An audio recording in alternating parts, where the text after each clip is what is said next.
Hey there, listeners, and welcome aboard to our brief reads into Herman Melville's Moby Dick.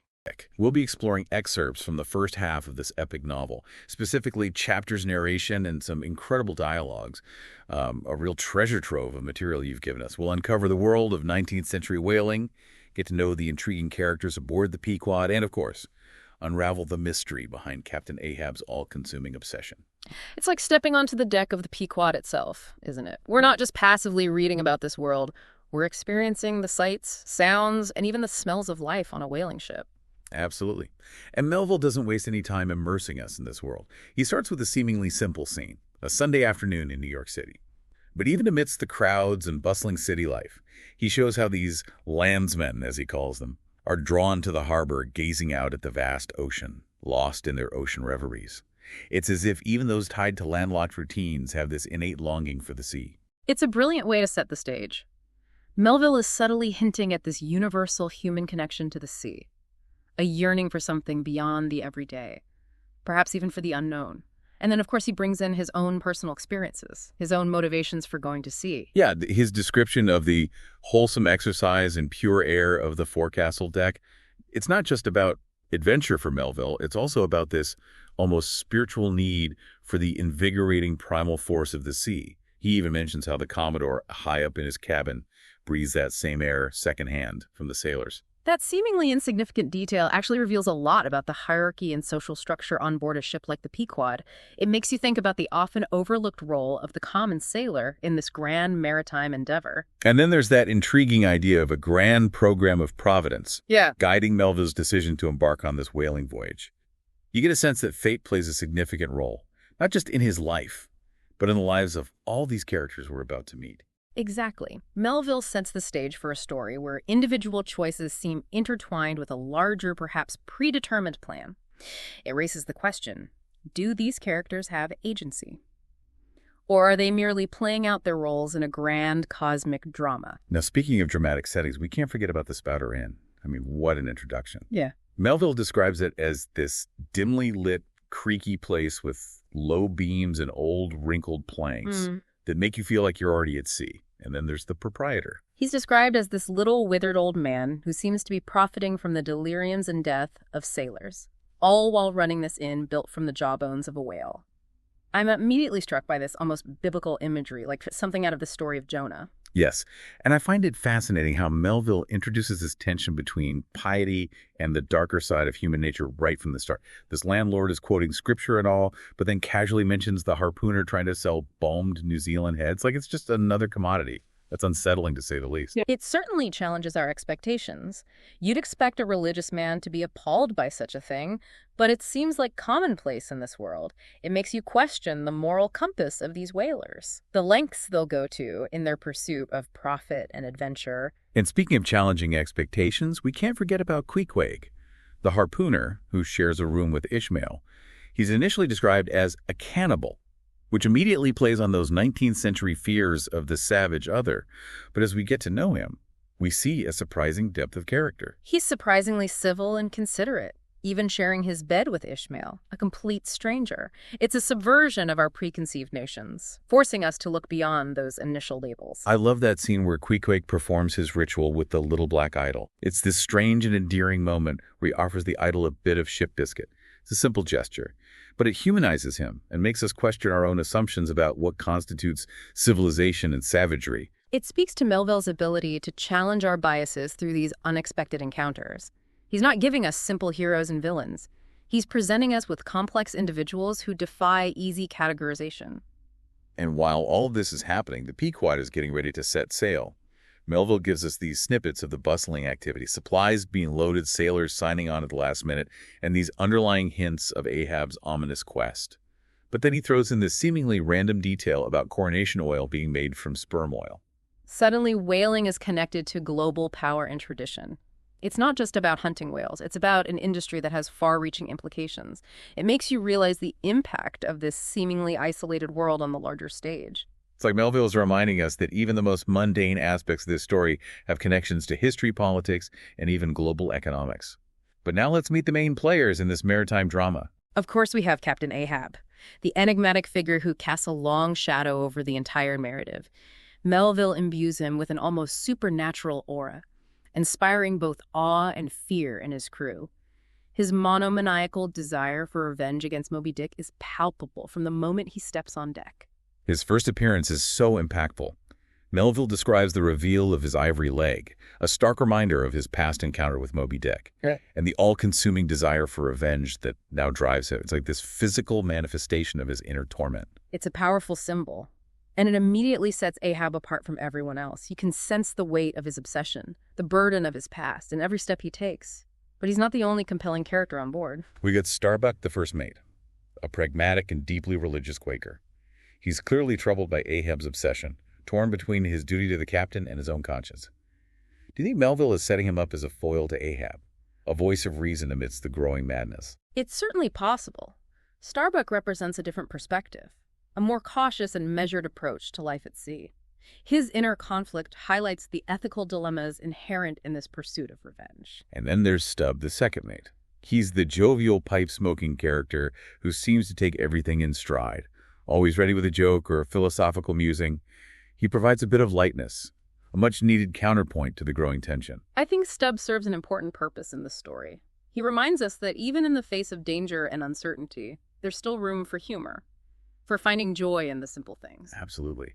And then we have Flask, the young, inexperienced third mate. He's kind of like the wide-eyed newcomer to this world, eager to prove himself, but definitely lower on the totem pole. Remember that little detail about him not having access to butter? It's a seemingly trivial detail, but it speaks volumes about the rigid social hierarchy on board the Pequod. Even something as basic as butter is a privilege reserved for those higher up in the ranks. It highlights the harsh realities of life at sea, the inequalities that exist even within this small, isolated community. We're starting to see how Melville uses these seemingly insignificant details to reveal the complexities of life on board a whaling ship. And those details are crucial to understanding the characters and their relationships. They add depth and texture to the narrative, making this world feel all the more real and immersive. Now let's talk about Ahab's obsession. It's not just a personal vendetta. It's this all-consuming force that seems to drive the entire narrative. We see it in his dramatic entrance, in the way he commands the crew, in his every word and action. It's like he's possessed by this single-minded purpose. His obsession is almost palpable. It hangs over the ship like a dark cloud, influencing everything and everyone on board. And then there's that ominous encounter with Elijah, this mysterious figure who appears before the Pequod sets sail. His cryptic warnings about Ahab's fate add another layer of dread to the atmosphere. Elijah acts as a kind of prophet, foreshadowing the tragic consequences of Ahab's quest. It's as if he's a harbinger of doom, reminding us that this voyage is headed towards a dark and dangerous destiny. It's like Melville is intentionally setting up this sense of foreboding, this feeling that we're on the edge of something terrible and inevitable. Right. And that's what makes Moby Dick so captivating. We're drawn into this world, knowing that danger lurks around every corner, yet unable to resist the pull of the narrative. And while the external threat of Moby Dick looms large, we're also starting to see Ahab's internal struggle play out. His soliloquies offer these glimpses into his tormented mind. He's clearly aware of the dangers, even questioning his own sanity at times. But his determination to hunt down Moby Dick is unwavering. Ahab's self-awareness is fascinating. He understands the destructive nature of his obsession, yet he seems powerless to resist it. It's as if he's wrestling with fate itself, caught in a battle between his own will and a force beyond his control. And that brings up the question. If Ahab is so self-aware, why can't he break free from his obsession? Is Melville suggesting we're all prisoners of our own nature? That's a question that resonates throughout the novel. It makes us consider the limits of free will, the power of our passions, and the possibility that we might be driven by forces beyond our comprehension. It's a chilling thought, and it adds another layer of complexity to Ahab's character. He's not just a madman driven by revenge. He's a tragic figure struggling with his own humanity. Exactly. And that struggle is what makes Moby Dick such a compelling and enduring work. It forces us to confront our own inner demons, our own capacity for both greatness and self-destruction. Speaking of destruction, Melville certainly doesn't shy away from the brutal realities of 19th century whaling. He throws us right into the heart of the action, describing the dangers, the chaos, the sheer power of these creatures they're hunting. It's not just about the romanticized ideal of life at sea. Melville immerses us in the visceral experience of whaling, The storms, the shipwrecks, the sharks circling the boats, and of course the immense power of the whales themselves. And there are these moments of incredible suspense and action. Queequeg's near-death experience while entangled in the whale line. Cashtego being rescued from the head of a whale. It's all incredibly vivid and exciting. But it's not just about the action. Melville also highlights the camaraderie and teamwork required during a hunt.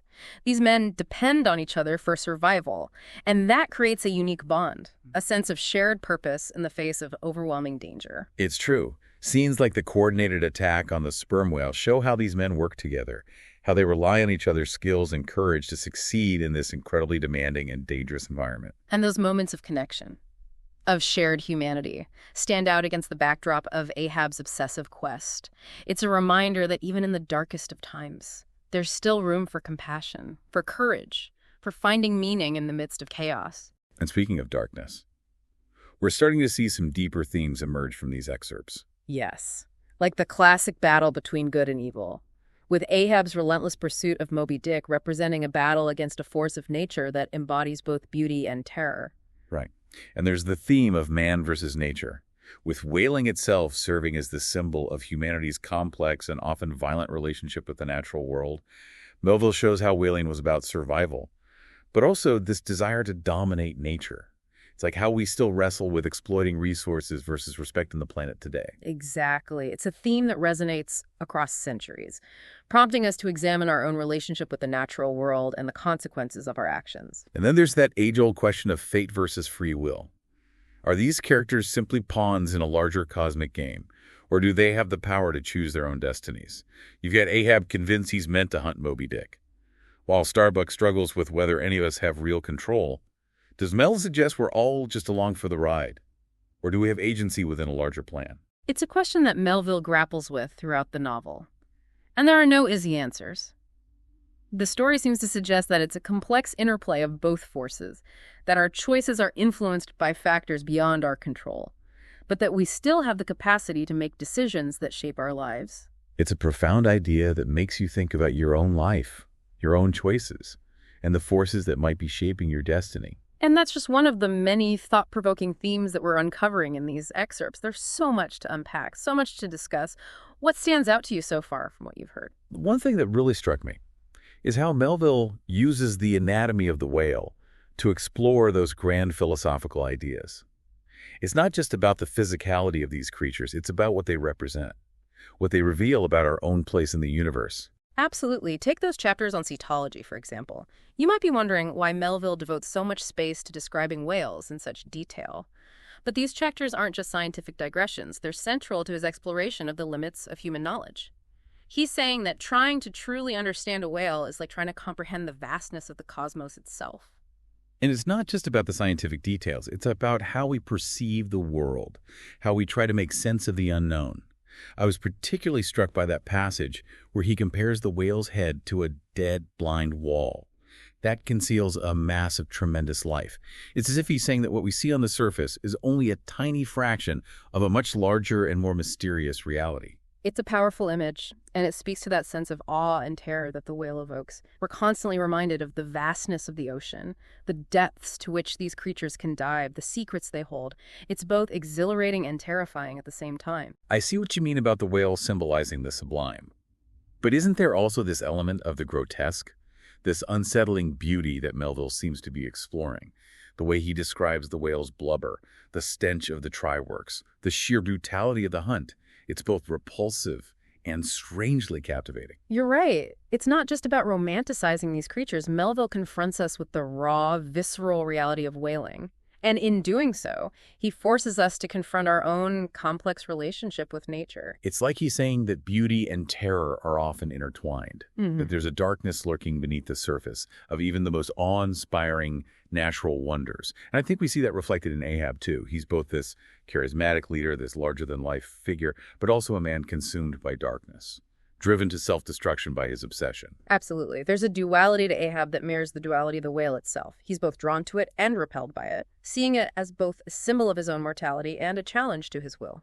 It's like he's trying to conquer not just the whale, but also his own inner demons, his own sense of powerlessness in the face of fate. And that tension between attraction and repulsion, between the desire to conquer and the fear of the unknown, is what makes Moby Dick such a compelling read. Speaking of compelling characters, Melville doesn't just focus on the officers. We also get these glimpses into the lives of the common sailors, their songs, their superstitions, their fears. Their voices are so important. They offer a different perspective on the events unfolding around them, a perspective that's often overlooked in grand narratives of adventure and exploration. I love that scene in the forecastle where the sailors are singing and dancing, trying to forget the dangers that surround them. It reminds us that these men are not just cogs in a machine. They have their own hopes, dreams, and anxieties. Exactly. And their experiences, their stories, are just as valuable as those of the officers. Melville gives them a voice, a humanity, that elevates the entire narrative. He even dedicates a whole chapter to the significance of the lamp in a whaleman's life. It seems like such a small detail. But it becomes this powerful symbol of light in the midst of darkness, representing the fragility of human life in this vast and unforgiving world. It's a beautiful image, and it speaks to Melville's ability to find profound meaning in the everyday, to connect the mundane to the universal. And then there's this element of chance and luck in whaling that Melville brings up. He recounts stories of ships that have gone months without catching a single whale, while others stumble upon incredible bounty. It's a reminder that despite all their skill and technology, these whalers are ultimately at the mercy of forces beyond their control. Their success or failure often hinges on factors that are completely unpredictable.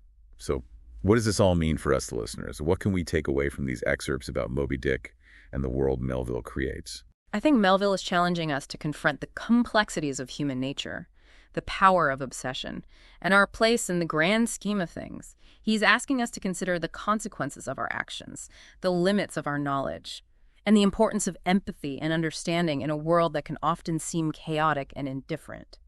He's not giving us easy answers. He's inviting us to grapple with these questions alongside his characters, to confront the mysteries of existence and the limits of human understanding. And ultimately, I think that's what makes Moby Dick such an enduring masterpiece. It's a novel that continues to resonate with readers centuries after it was written, because it grapples with timeless themes and questions that are as relevant today as they were in Melville's time. It's a book that stays with you long after you've finished reading it, prompting you to look at the world with new eyes and to question the very nature of existence. And that's the beauty of great literature, isn't it? It challenges us, expands our understanding, and stays with us long after we've turned the final page. Absolutely. Now, Melville also uses some fascinating structural elements in Moby Dick. He incorporates those chapters on cetology and the natural history of whales, which might seem like tangents at first glance. What do you make of those? I think they're brilliant. They might seem like diversions, but they're crucial to understanding Melville's deeper themes. He's weaving together multiple layers of narrative, the adventure story, the philosophical meditation, the scientific treatise. It's like he's creating a multidimensional world that reflects the complexities of the human experience itself. And he does it all with such masterful language. His descriptions are so vivid, his metaphors so striking. You can almost feel the salt spray on your face, hear the creaking of the ship's timbers, smell the stench of the try-works. He's a master of creating atmosphere and immersing the reader in the world of the novel. And his use of symbolism adds another layer of meaning, inviting us to look beyond the surface and grapple with deeper truths. I love how he uses language to evoke not just the physical world, but also the emotional and psychological states of his characters. You can feel Ahab's obsession in every word he utters, Starbuck's inner turmoil in every hesitant glance. Exactly. It's like every word, every sentence is carefully crafted to create a specific effect, to draw us deeper into the story and the minds of the characters. And it's not just about the beauty of the language, it's about the darkness he's willing to explore. Melville doesn't shy away from the darker side of human nature.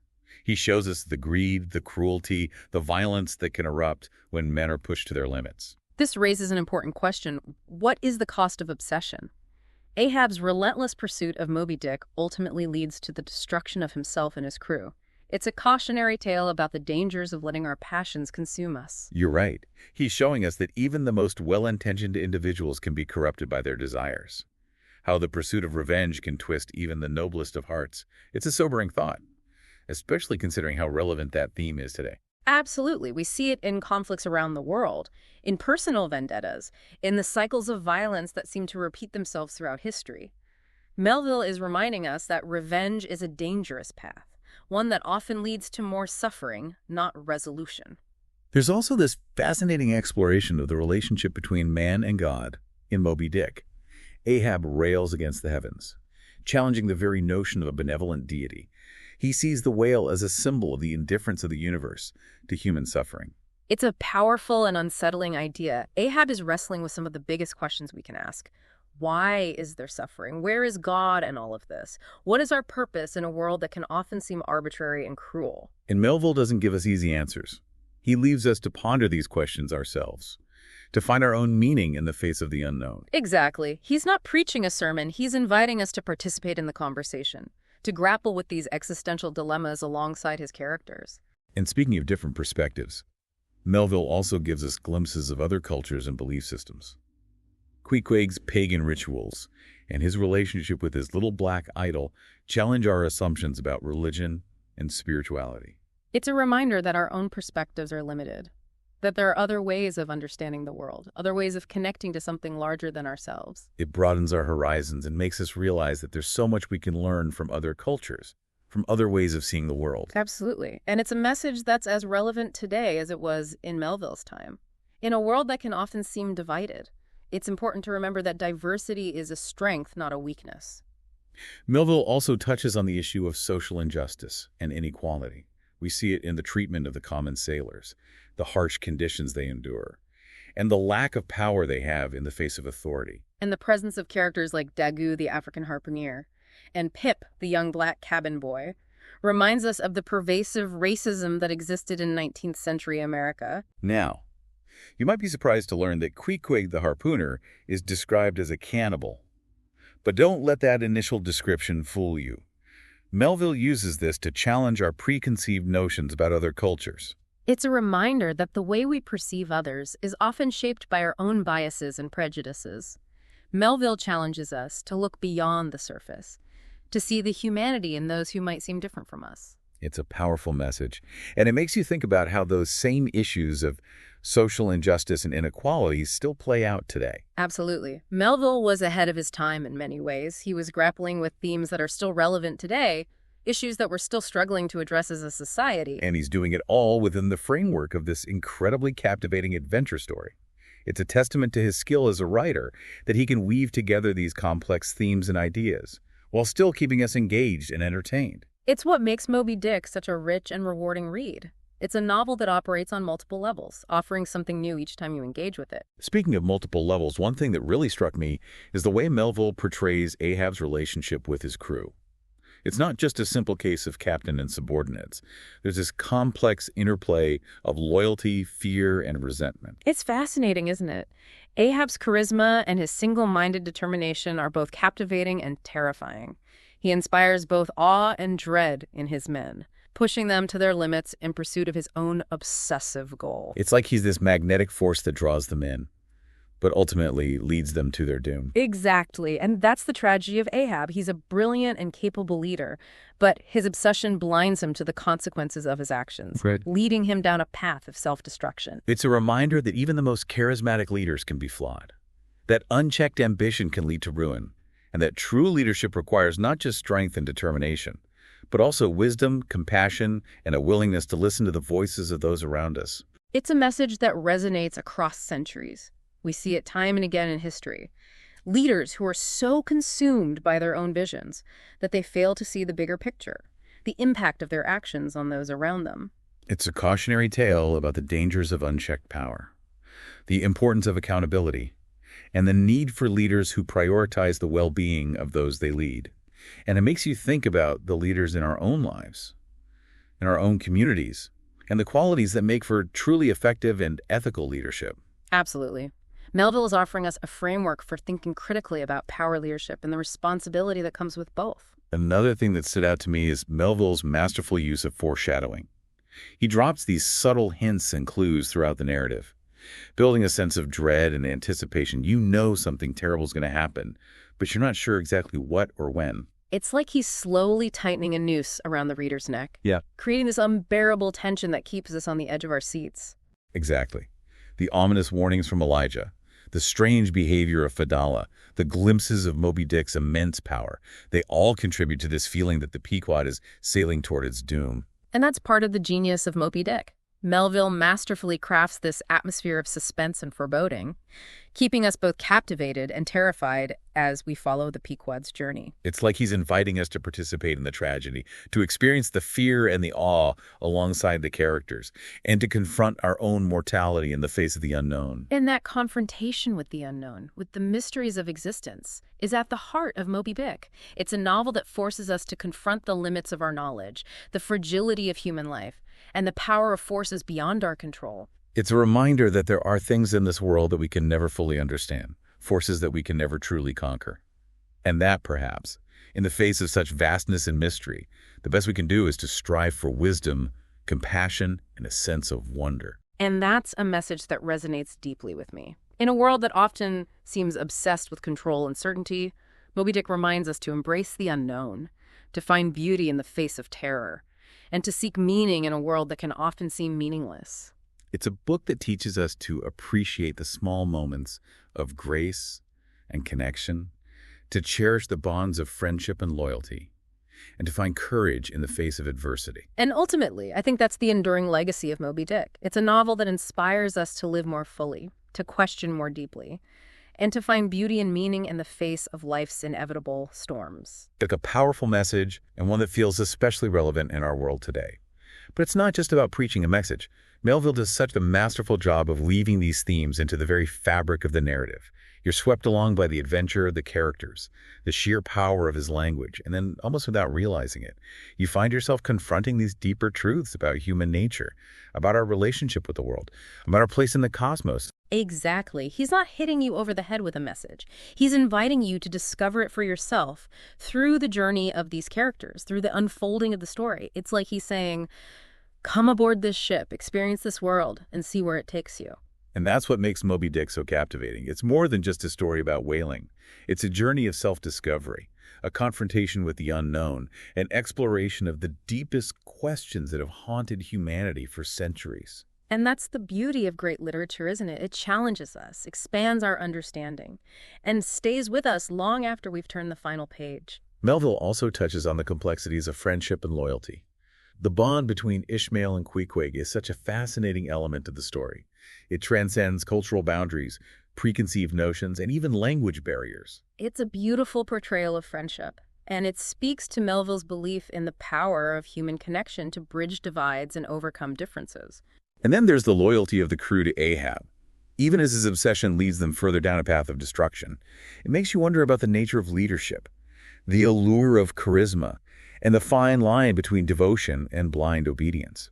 It's a question that's as relevant today as it was in Melville's time. How do we discern between true leadership and the allure of a captivating but potentially destructive personality? How do we resist the pull of groupthink and maintain our own moral compass, even in the face of overwhelming pressure? It's something to think about for sure, and it's just one of the many layers of meaning that Melville weaves into this incredibly rich tapestry of a novel. Moby Dick is a book that rewards multiple readings. Each time you delve into it, you discover new layers of meaning, new connections, new insights into the human condition. And that's what we've tried to do in this deep dive, to give you a glimpse into the heart of this masterpiece, to spark your curiosity and encourage you to embark on your own voyage of discovery with Moby Dick. We've seen firsthand the harsh realities of 19th century whaling, the diverse personalities that make up a whaling crew, and the captivating pull of Ahab's obsession. We've explored the whale as a symbol, the tensions between man and nature, and the age-old questions of fate versus free will. We've even considered the profound impact this book continues to have on readers centuries after it was written.